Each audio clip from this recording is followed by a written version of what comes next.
Olá, eu sou a doutora Tainá Cristina, cirurgiã dentista, e vim aqui hoje para falar sobre o bruxismo.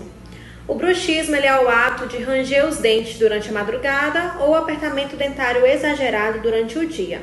Ele pode ser desencadeado principalmente por problemas emocionais, como ansiedade, depressão, estresse, ou também por maloclusão dentária, como desalinhamento dentário ou a falta de algum dente.